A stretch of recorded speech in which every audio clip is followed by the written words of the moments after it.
أو زد عليه ورتل القرآن ترتيلا.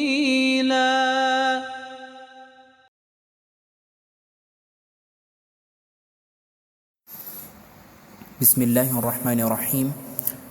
دوستان عزیز، علاقمندان آموزش تجوید، السلام علیکم و رحمت الله تعالی و برکاته. به سلسله دروس علم تجوید در درس پنجم قرار داریم که باز هم بحث لحن است. در درس گذشته لحن جلی بیان شد، در درس امروزی هم لحن خفی بیان می شود، چون لحن به دو قسم بود، لحن جلی و لحن خفی.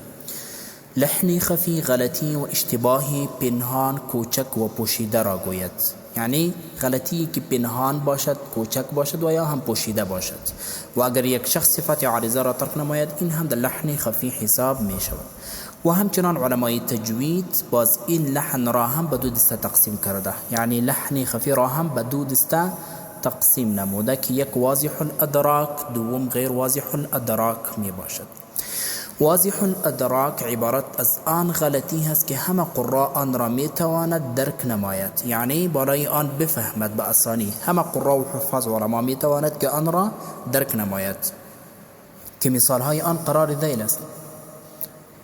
مثلا ترک نمودن غنه، یک کسی غنه را ترک نماید، غنه نکند، این لحن خفی واضح الادراک هست. و یا هم بجای اظهار اخفا کردن، یک کسی بجای اظهار اخفا می کند، یا برعکس بجای اخفا اظهار می کند، این هم در لحن خفی قسم اولی آن واضح الادراک حساب می شود.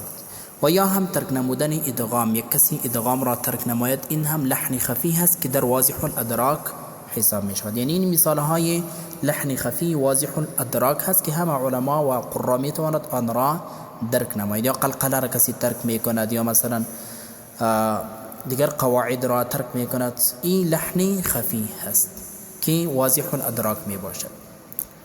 و همچنان ترک نمودن ترقیق لفظ الله، کسی مثلا در یک جای اسم الله مفخم ادا می شود و کسی آن را باریک ادا نماید، این هم لحن خفی واضح الادراک هست. و یا ترک نمودن ترقیق حرف را، مثلا یک کسی در یک جای حرف را باریک ادا می شود، کسره دارد، کسی آن را مفخم یعنی پر ادا می کند، این هم لحن خفی واضح الادراک هست.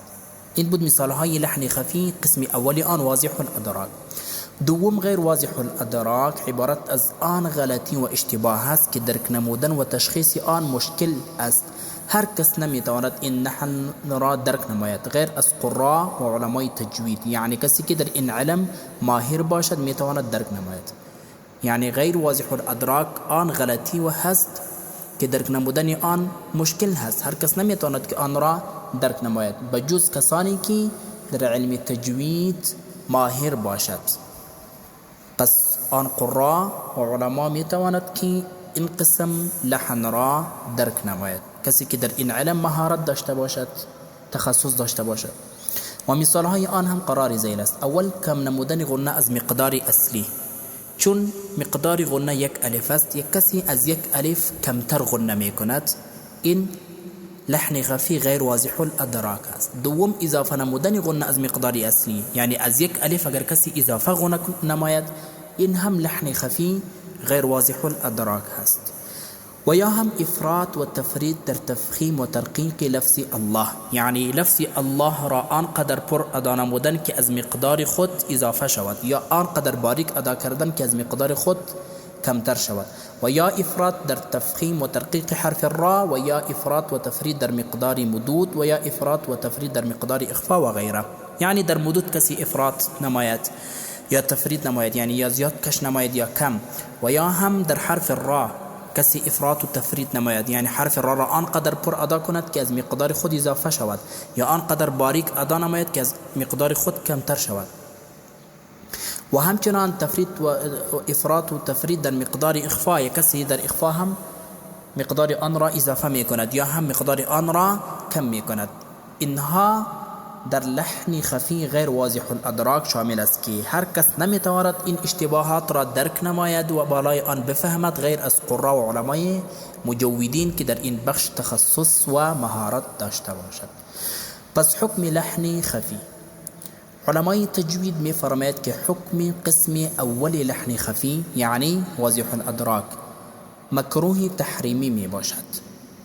یعنی حکم لحن خفی واضح الادراک مکروه تحریمی می باشد. چرا؟